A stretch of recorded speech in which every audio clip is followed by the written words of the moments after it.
Hello, bachcho. Let's read this question. So this question says the velocity of all radio wave in free space is 3 into 10 to the power 8 meter per second. The frequency of the radio wave of wavelength 150 metre is okay.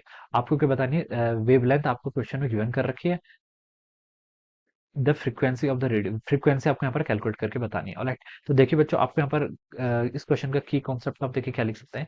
आपको सिर्फ relation पता होना चाहिए, velocity frequency और wavelength को connect करने वाला relation क्या होता है। देखिए आपका ये रिलेशन होता है, देखिए इसको आप लिख सकते हैं आपका को आप क्या लिख लीजिए, इसको ईएम वेव लिख लीजिए। Okay, EM wave will be the key concept of this question. Okay, EM wave क्यों लिख रहे हैं? देखिए ईएम वेव आपकी सारी ईएम वेव से होती है। ईएम वेव कोई पर्टिकुलर वेव नहीं है। ओके, आपकी रेडियो वेव से स्टार्ट होती है और आपकी गामा रेस कॉस्मिक रेस तक आपकी जो टोटल स्पेक्ट्रम होता है इलेक्ट्रोमैग्नेटिक वेव का, वो आपका ईएम वेव कहलाता है। ओके, ये सारी की आपकी वेव्स हैं। ओके, और ये आपकी ये जो वेव की प्रॉपर्टीज होती हैं, सारी की सारी प्रॉपर्टीज है, पूरी की पूरी जो रेंज होती है आपकी इलेक्ट्रोमैग्नेटिक स्पेक्ट्रम, ये सारी प्रॉपर्टीज को क्या करते हैं, आपकी सेटिस्फाई करती हैं। ओके, और वेव की देखिए क्या प्रॉपर्टी होती है। वेव को हम देखिए किससे रिप्रेजेंट करते हैं, वेव है तो उसका मतलब वेवलेंथ आनी चाहिए। और वेवलेंथ का जो रिलेशन होता है इसे हम क्या लिखते हैं, वेलोसिटी इक्वल टू क्या होता है आपका, फ्रीक्वेंसी इनटू वेवलेंथ।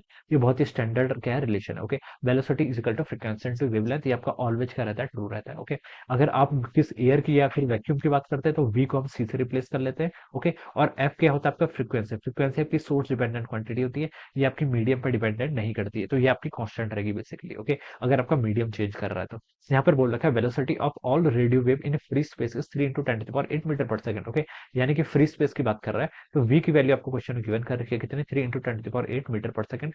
फ्रीक्वेंसी आपको कैलकुलेट करनी है, वेवलेंथ आपको 150 मीटर के इक्वल दे रखी है। ओके, सबसे ज्यादा वेवलेंथ जो होती है आपकी रेडियो वेव्स की होती है। ओके, उसकी वैल्यू आपको कितनी दी गिवन कर रखी है, 150 मीटर के इक्वल। और इसकी जो फ्रीक्वेंसी होती है वो सबसे लीस्ट होती है, सबसे कम होती है। ओके, तो फ्रीक्वेंसी आप कैलकुलेट कर लीजिए कितना आएगा, 300 लिख सकते हैं इसको, इंटू 10 to the power 6 लिख लीजिए, डिवाइडेड बाय कितना हो जाएगा यहाँ से 150। इसको यहाँ से सॉल्व करेंगे तो आपका 2 टाइम्स 10 to the power 6 के इक्वल हो जाएगा,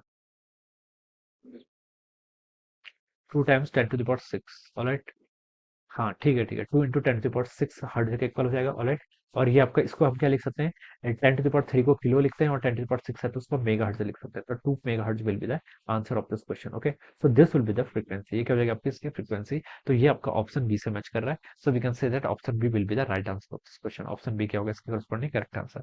सो I hope you all understood this concept. All the best and thank you so